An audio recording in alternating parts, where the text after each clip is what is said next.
A fiery clash erupts on live TV as Clint Eastwood's old-school values collide with Jasmine Crockett's bold progressivism, sparking a personal and political showdown that leaves viewers stunned. The morning sun streamed through the studio windows of Rise and Grind, a popular talk show known for its unfiltered debates.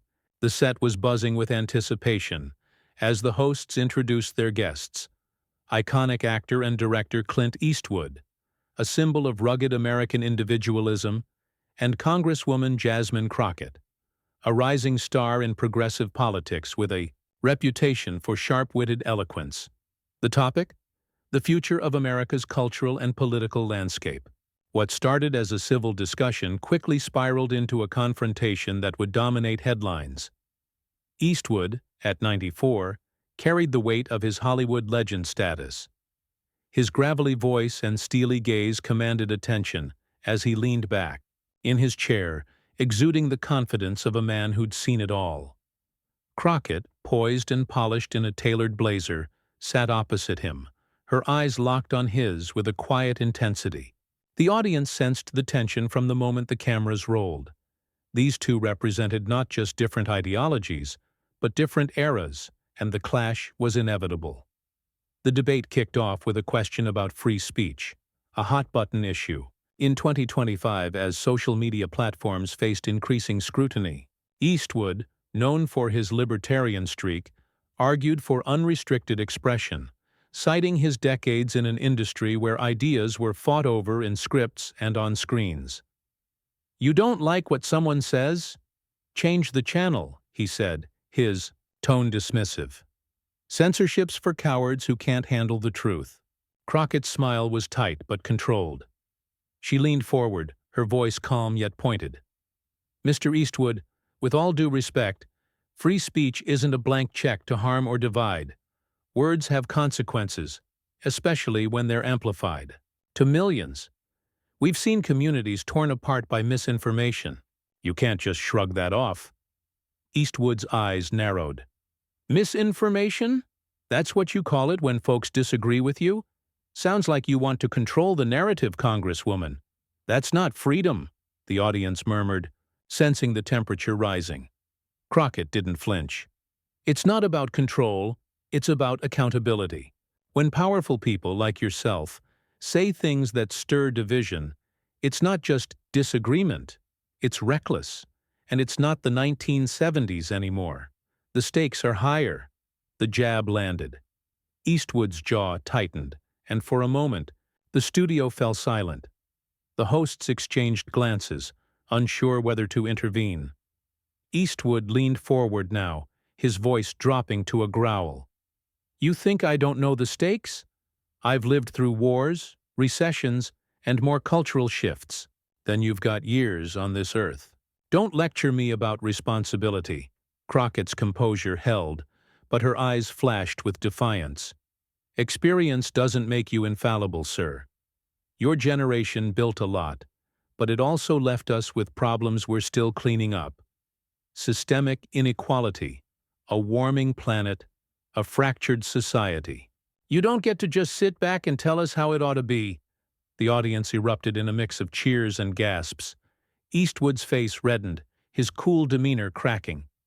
"You're out of line," he snapped, pointing a finger. "I've fought for this country in ways you'll never understand. You think you can waltz in with your fancy speeches and fix everything? Good luck." Crockett raised an eyebrow, unfazed. "I don't need luck, Mr. Eastwood.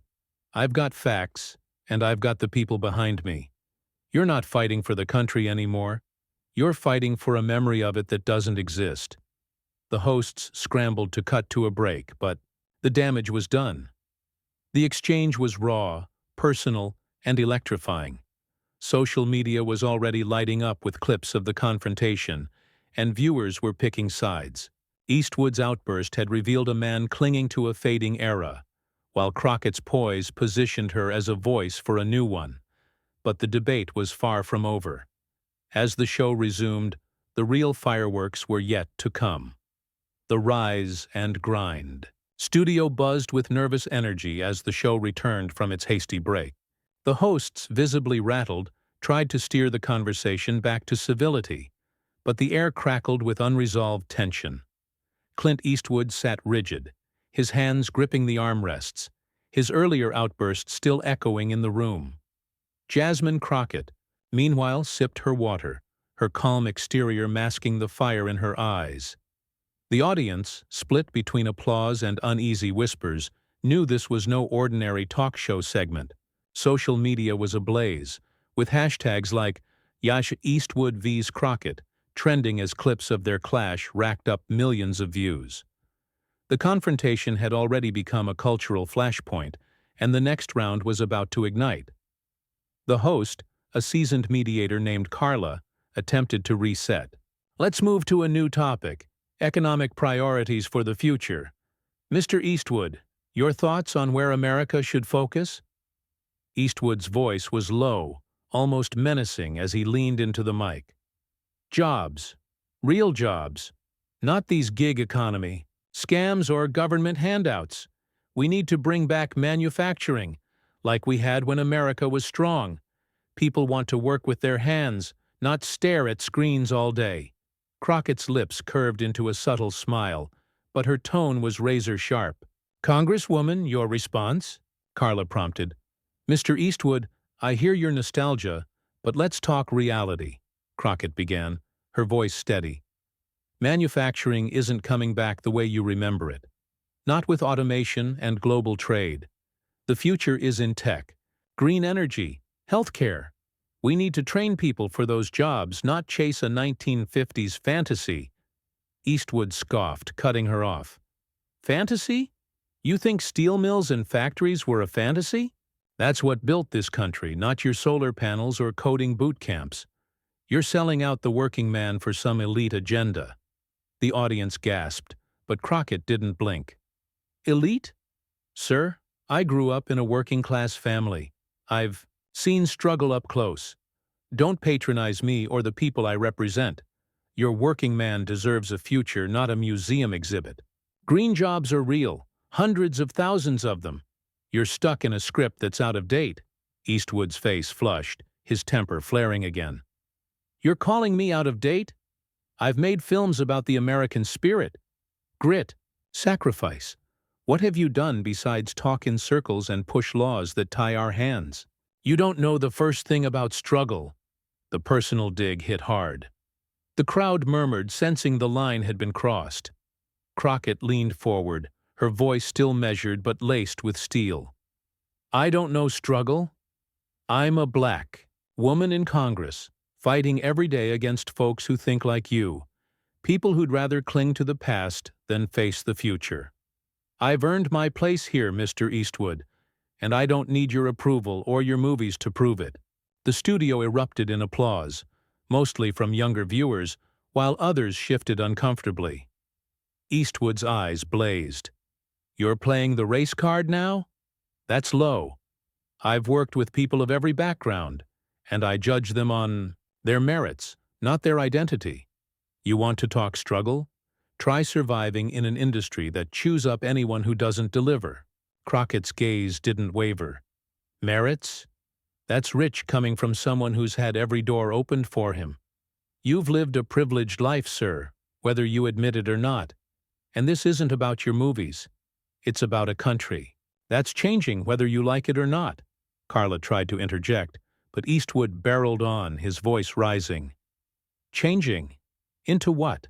A place where nobody can speak their mind, where history's erased, where my grandkids can't afford a house because of your policies? You're tearing down everything I've fought for. Crockett's response was ice cold. Your grandkids can't afford a house because wages haven't kept up with greed, not because of me. Look at the data, not your feelings, and nobody's erasing history. We're just telling the whole story, not your version. The crowd roared, split between cheers and boos. Eastwood slammed his hand on the armrest, his composure shattered. You're a politician, twisting words to win points. This country's losing its soul and you're cheering it on. Crockett's eyes gleamed with resolve.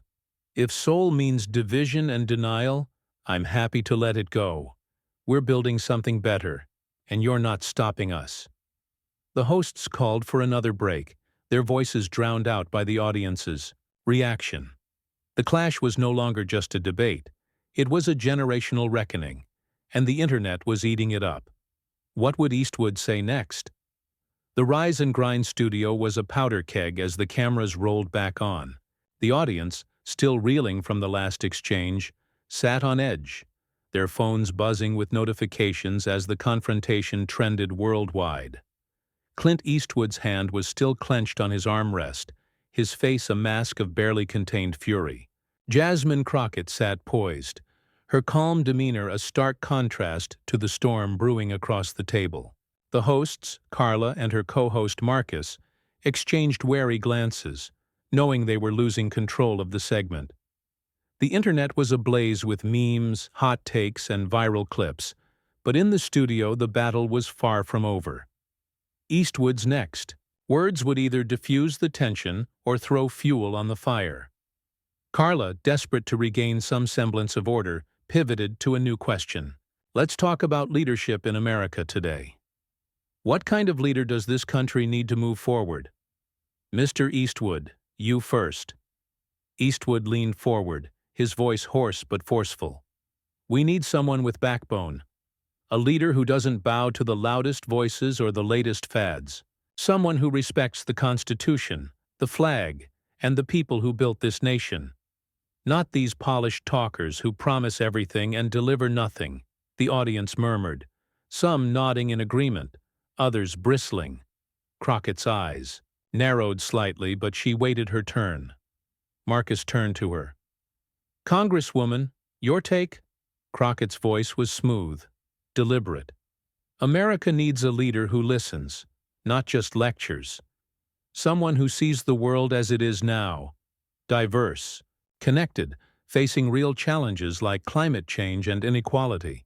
Not someone stuck glorifying a past that wasn't great for everyone.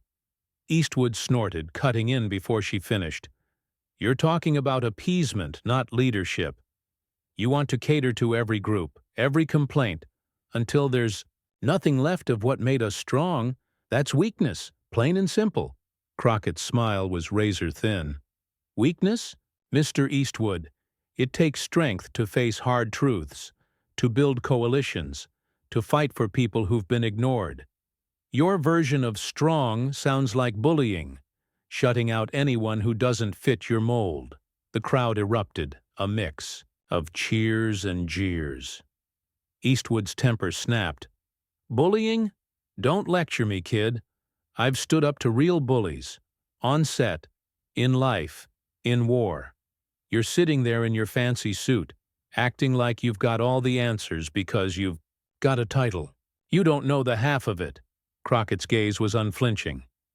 I don't need to fight in a war to know what's at stake, sir. I fight every day, in Congress, in my community, against systems that crush people. And I don't need a fancy suit to do it.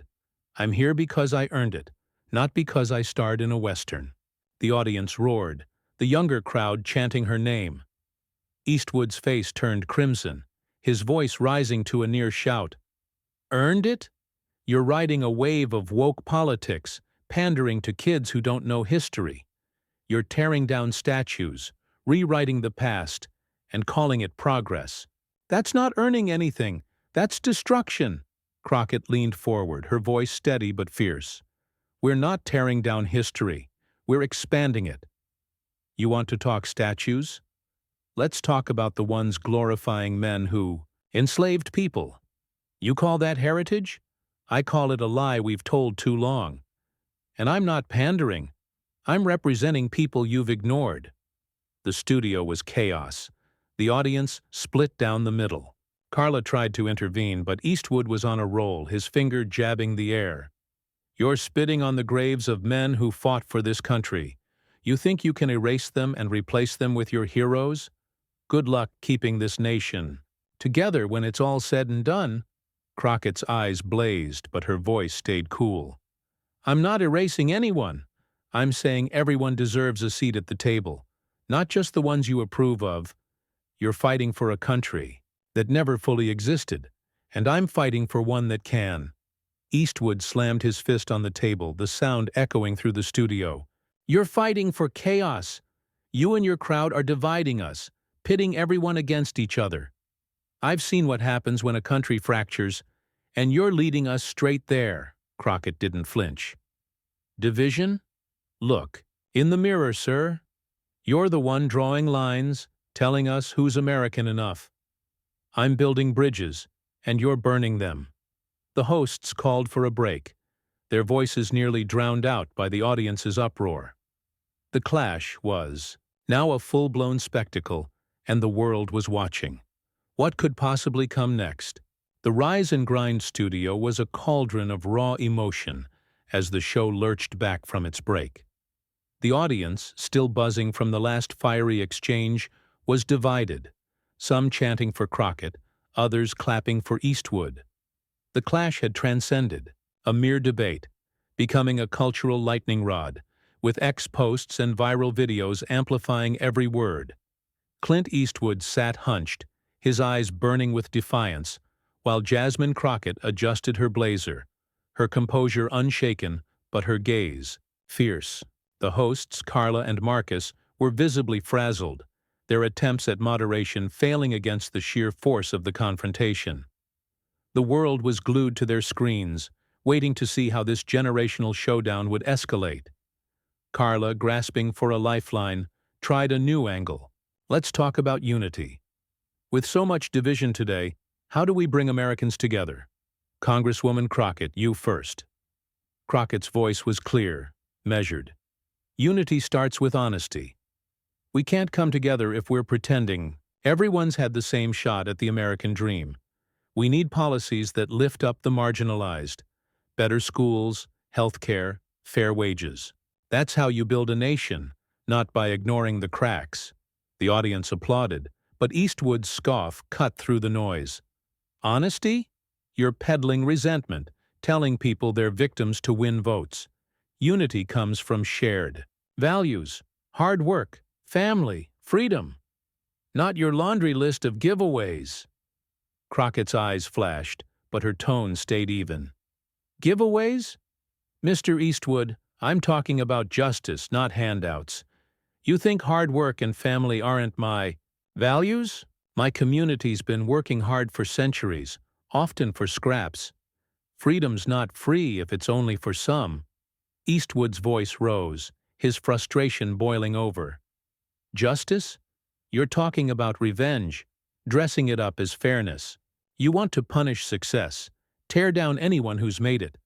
That's not America. That's a grudge dressed in politics." The crowd gasped, the accusation landing like a punch. Crockett leaned forward, her voice sharp but controlled. "Punish success?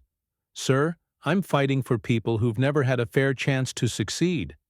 You're defending a system that worked for you, not the millions it left behind.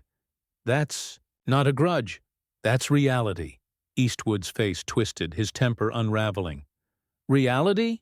You're living in a fantasy where everyone gets a trophy. I grew up with nothing, clawed my way up. Nobody gave me a damn thing. You're telling people they're owed something.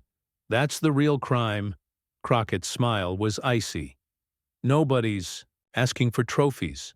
They're asking for a level playing field. You clawed your way up, sure, but not everyone had the same ladder. You can't see that because you've been at the top too long." The studio erupted, cheers clashing with boos. Eastwood's hand slammed the table again, his voice a growl. "You're insulting me, my life, everything I stand for. I've poured my heart into this country. Films, service, sweat. You're saying it's all worthless because it doesn't fit your narrative." Crockett didn't blink. "I'm not insulting your life. I'm saying your story isn't everyone's. You've had your spotlight, but it's time to share it. You're fighting for a world that's slipping away, and you're too stubborn to see it." Eastwood's eyes blazed, his voice shaking with rage. "Stubborn? You're arrogant, thinking you've got it all figured out. You're dismantling everything, our history, our pride.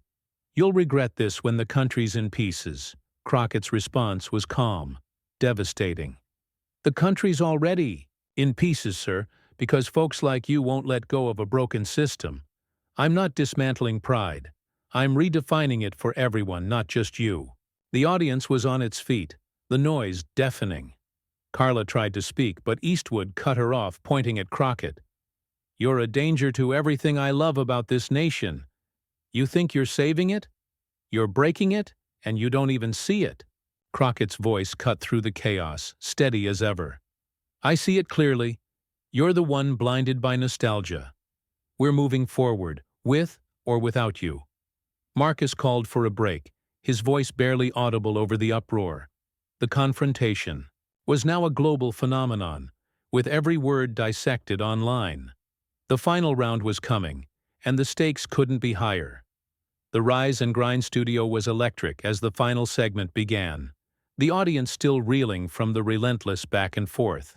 The confrontation between Clint Eastwood and Jasmine Crockett had become a global spectacle, with X posts, news outlets, and group chats dissecting every jab. Eastwood sat glowering, his knuckles white on the armrests, his legendary stoicism shattered.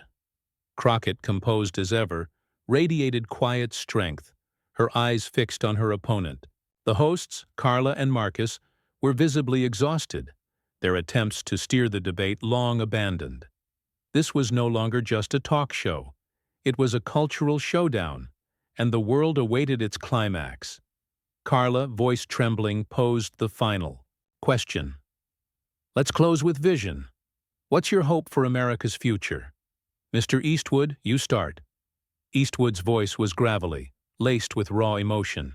I want an America that remembers who we are. Rugged, free, united by grit. A place where people stand tall, not beg for scraps. We've lost that, and I'm fighting to bring it back. The audience clapped, some with fervor, others hesitantly. Marcus turned to Crockett. Congresswoman? Crockett's tone was steady, commanding. My hope is an America that embraces everyone, where opportunity isn't a privilege, but a right. A nation that faces its past, heals its wounds, and builds a future for all, not just a few. The crowd roared, the younger voices loudest. Eastwood's face darkened, his voice cutting through the noise. That's a pipe dream. You're promising utopia while tearing apart what works. You think you can remake America in your image? It'll collapse under the weight of your idealism. Crockett's eyes gleamed, her response sharp, but calm. What works, sir? A system where wealth gaps widen, where black and brown communities are policed, not protected? Your America's already collapsing for millions. I'm not remaking it. I'm rebuilding it, brick by brick. Eastwood's temper flared, his voice booming. Rebuilding? You're bulldozing. You're telling kids to hate their country, to tear down its heroes. You're replacing pride with shame, and I won't stand for it. The audience gasped, the accusation stinging. Crockett leaned forward, her voice unwavering. I'm not teaching hate. I'm teaching truth. Kids deserve to know the whole story, not just the parts that make you comfortable. Pride doesn't come from lies. It comes from owning our flaws and fixing them. Eastwood slammed the table, his face red. You're twisting everything. I've lived through this country's highs and lows, fought for it in ways you'll never know.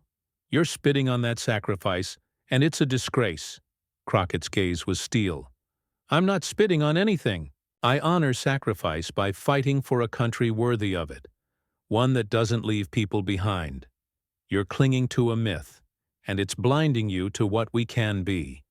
The studio was chaos, cheers, and boos colliding. Carla tried to wrap up, but Eastwood cut in, his voice shaking. You'll ruin us. You and your woke crusade will leave nothing but division. I've seen what happens when ideals trump reality, and it's ugly. Crockett's final words were calm, piercing. The only thing being ruined is your illusion, Mr. Eastwood. America's changing, and it's not your set to direct anymore. We're writing a new script, one where everyone gets a role. The audience erupted, the sound deafening. Eastwood sat back, silent, his face a mix of rage and resignation. Carla and Marcus rushed to close the show, thanking their guests as the cameras panned out. The segment ended, but its impact was just beginning. Clips flooded the internet, with Crockett's poise and Eastwood's unraveling dominating discourse. Commentators hailed Crockett as a voice for a new era, while Eastwood's outburst became a symbol of a fading guard. The debate sparked conversations in homes, workplaces, and classrooms, forcing people to confront the nation's past and future. Crockett left the studio to cheers from fans outside, her resolve unshaken. Eastwood, quieter now, slipped away, his legacy intact, but his worldview challenged. The confrontation wasn't just a moment, it was a turning point, signaling a shift toward a more inclusive America, one step closer to Crockett's vision.